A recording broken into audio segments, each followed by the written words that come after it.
Welcome to mister nobody CV. அனிதம் பார்க்க ஒரு மூவி வந்து என்டர் த வாய்ட் 2009 ரிலீஸ் ஆன ஒரு art fantasy psychological drama film. And இந்த படத்தை ரிவ்யூக்கு பார்த்தோம்னா நம்ம சேனல் இன்னும் சப்ஸ்கிரைப் பண்ண பார்த்தீங்கன்னா சப்ஸ்கிரைப் பண்ணுறேங்க. இந்த ஹெல்ப்ஸ் மீ லாட் கேஸ் உங்களுக்கு நிறைய மூவிஸ் அப்டேட் வந்துகிட்டே இருக்கும். அண்ட் இந்த படத்தோட கதைக்கு போகிறதுக்கு முன்னாடி இந்த படம் வந்து ஒரு முழுக்கவே 18+ மூவி. ஸோ சின்ன பசங்க கண்டிப்பாக இந்த படத்தை பார்க்காதீங்க, ஸ்கிப் பண்ணுறேங்க. அண்ட் பெரியவங்க கூட அவங்க பேரண்ட்ஸோடையும் பார்க்க தேவையில்லை, நீங்கள் தனியாகவோ உங்கள் ஃப்ரெண்ட்ஸோட பார்த்தீங்கன்னா ஓகே. அண்ட் இந்த படத்தோட கதையில் வந்து மெயின் கேரக்டர் அப்படின்னு எடுத்துக்கிட்டிங்கன்னா ஆஸ்கர், லிண்டா அண்ணன் தங்கச்சி. சின்ன வயசுலேயே அப்பா அம்மா வந்து ஒரு அன்ஃபார்ச்சுனேட் ஆக்சிடெண்ட்டில் இழந்த அவங்க வந்து 2 பேருமே வெவ்வேறு ஸ்கூலில் வந்து வளர்றாங்க. ஸோ வந்து லிண்டா வந்து படிச்சுட்டு வந்துடுறா திரும்பி அண்ணன்கிட்டயே. இவங்க வந்து டோக்கியோவில் ஒரு அப்பார்ட்மெண்ட்டில் வந்து வாழ்ந்துட்டு வராங்க. அப்போன்னு பார்த்தா அண்ணன் வந்து இன்கம் ஜென்ரேட் பண்ணுறது ட்ரக்ஸை வந்து செல் பண்ணிட்டுருக்காரு. எல்லா விதமான ட்ரக்ஸையும் வந்து ஹேண்டில் பண்ணி விற்கிறதுல வந்து அவர் ஒரு ஒரு கில்லாடி கிட்டத்தட்ட கில்லாடின்னு வச்சுக்கோங்க.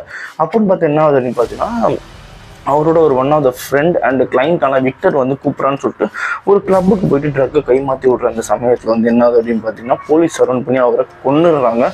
கொன்னதுக்கப்புறம் கதை எப்படி போகுது, லிண்டா வந்து எப்படி வந்து வளர்றா அப்படின்றது இந்த படத்தோட கதையை. அண்ட் இந்த படத்தில் வந்து ஒரு முக்கியமான விஷயம் என்ன அப்படின்னு பார்த்தீங்கன்னா, இந்த படம் வந்து முழுக்க வந்து ஒரு 1% பெர்ஸ்பெக்டிவோட கேமரா ஆங்கிளில் இருக்கும். ஃபார் எக்ஸாம்பிள் எப்படின்னா, ஆஸ்கர் இருக்கிற வரைக்கும் ஆஸ்கர் சைட்லேருந்து எல்லா பீப்புளையும் காட்டுற மாதிரி காட்டுவாங்க. ஆஸ்கர் நடந்து போனால் அந்த கேமரா மூவ் ஆகும், கண்ணை சிமிட்னா. ஸோ வந்து கிட்டத்தட்ட இப்படி தான் வந்து கொண்டு போயிருப்பாங்க. ஆஸ்கர் செத்ததுக்கு அப்புறமும் கூட ஆஸ்கரோட அந்த நரேஷன் மூலியமாக படம் வரும். அது இல்லாமல் மோஸ்ட் ஆஃப் த டைமில் வந்து ஆங்கிள்ஸ் வந்து மேலேயே தான் இருக்கும். கேமரா ஆங்கிள் இப்படி இருக்காது, இப்படி இருக்கும், ஓகேங்களா? ஸோ அதனாலேயே உங்களுக்கு வந்து ஒரு டிஃப்ரெண்ட்டான ஒரு ஃபிலிம் கொடுக்கணும் அப்படின்னு சொல்லிட்டு இருப்பாங்க. இந்த படத்தில் நிறைய ட்ரக் கன்சியூம்லாம் வரும். இன்னும் சொல்ல போனால் தத்துரா பற்றிலாம் பேசியிருப்பாங்க. ஒரு 2-3 லைன் டைலாக் வரும் தத்துரா பற்றி, ஓகேங்களா? அதை பற்றியும் பேசியிருப்பாங்க. எனக்கு அது பேசினதுக்கப்புறம் தான் எனக்கு ஒரு சின்ன இதுவே வருது. தத்துரா வந்து லியோ படத்தில் விஜய் மேலேயும் அவங்க ஆளுங்க மேலேயும் தெளிச்சதுக்கப்புறம் அவங்க வந்து இந்த கர்ண கொலை பண்ணுற சீன் வருது பார்த்தீங்கன்னா, அது வந்து ஹாலுசினேஷனாக இருக்கலாம் அப்படின்னு சொல்லிட்டு நான் நினைக்கிறேன். ஏன்னா இதில் வந்து தத்துரா வந்து நம்ம ஹீரோக்கு வந்து எக்ஸ்பிளைன் பண்ணுவான். இந்த மாதிரி தத்துரா கன்சியூம் பண்ணனா நீ வந்து உனக்கே தெரியாமல் நிறைய விஷயங்கள் கற்பனை பண்ணுவான், ஆனால் அது வந்து பொய்யா தான் இருக்கும் அப்படின்னு சொல்லியிருப்பான். அது வந்து லியோ அதை அப்படியே விட்டுருங்க. இப்போ என்ன ஆகுது அப்படின்னு பார்த்தீங்கன்னா, ஹீரோ இறந்ததுக்கப்புறம் ஹீரோவோட இந்த ட்ராமடைஸ்டு மூமெண்ட்லாம் காமிச்சிருப்பாங்க. ஹீரோ வந்து வளர்றாரு, தான் கண்ணு முன்னாடியே வந்து அப்பா அம்மா வந்து ஆக்சிடென்ட்டில் சாவறாங்க, மூஞ்சி மூரெல்லாம் பேர்ந்து ஒரு மாதிரி. அதெல்லாம் வந்து சின்ன வயசுல ட்ராமா ஆகி அதுக்கப்புறம் தன்னோட தங்கச்சி பிரிந்து இப்போ வந்து திரும்பி வந்து ட்ரக் டீலராக தான் இருக்காரு. இன்னும் வந்து பெரிய ஒரு நல்ல ஒரு புஷனும் அந்த மாதிரி எதுவும் போல, ஓகேங்களா? ஒரு சிட்டியான லைஃப் தான் வாழ்ந்துட்டு இருக்காரு. இன்னொரு பக்கம் வந்து இவர் இறந்ததுக்கப்புறம் லிண்டாவும் சரி, அவளும் வந்து படிச்சுட்டு இங்கே வந்ததுக்கப்புறம் வேலை இல்லாமல் தான் இருக்கா. அப்போன்னு பார்த்து நம்ம ஹீரோட ஃப்ரெண்டு அண்ட் அதுக்கப்புறம் வந்து லிண்டாவுக்கு வேலை வாங்கி தரேன் சொல்கிறா. அப்படி அவங்க 2 பேருமே சரி லிண்டா கூட செக்ஸ் வச்சுக்கணும்னு ஆசைப்படுறாங்க. அவள் அழகாக இருக்கா அப்படின்னு சொல்லிட்டு.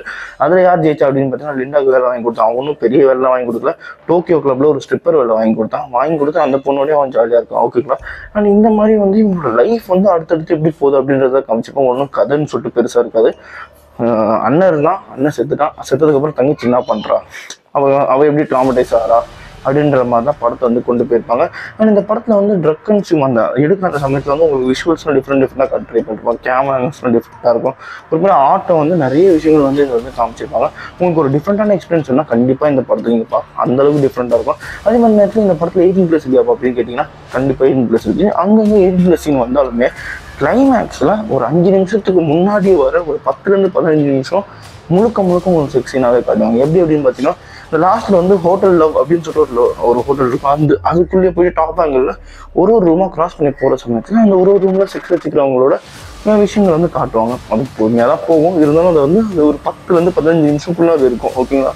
அதுக்கப்புறமா என்ன சொல்கிறாங்க அப்படின்னு பார்த்தீங்கன்னா, இந்த படத்தில் வந்து ஒரு புக்கு வந்து பிளேஸ் இருக்கும், டிபெத்தின் புக் ஆஃப் அப்டேட் அப்படின்னு சொல்லிட்டு. அந்த புக்கை படிக்கிறவங்களோட கனவாக தானே இந்த கதை இருக்கலாம் அப்படின்னு சொல்லிட்டு டேரக்டர் சொல்கிறாங்க. அது இல்லாமல் லாஸ்ட்டில் வந்து ஹீரோ பிறக்கிற அந்த மூமெண்ட் இருக்குது பார்த்தீங்கன்னா, அதையும் காமிச்சிருப்பாங்க. அதுக்கு என்ன சொல்ல வர்றாரு அப்படின்னு பார்த்தீங்கன்னா, ஹீரோ வந்து திரும்பி வந்து அவனோட லைஃப் வந்து லூப் மாதிரி வாழ்றது கூட சான்சஸ் இருக்குது அப்படின்னு சொல்லிட்டு நம்மளை இந்த அந்த வாய்டுக்குள்ளே கொண்டு போகிறார். எந்த வாய்டுன்னு சொல்லிட்டு அந்த பேர் வச்சதுக்கு அதுதான் போல நம்ம அந்த வேர்ல்டுக்குள்ளே போவோம். ஸோ ஒரு டிஃப்ரெண்ட்டான எக்ஸ்பீரியன்ஸ் வேணும் 18+ அப்படின்னா இந்த படத்தை நீங்கள் கண்டிப்பாக பார்க்கலாம். அதனாலே இந்த படத்துக்கு நான் 3.5 ஒன்று சொல்லுவேன். இதேமாதிரி மூவி பார்க்கலாம் நம்ம சேனலை சப்ஸ்கிரைப் பண்ணுங்கன்னா அந்த மிஸ்டர் நோபடி சந்திக்கிறேன். Bye, have a great day guys.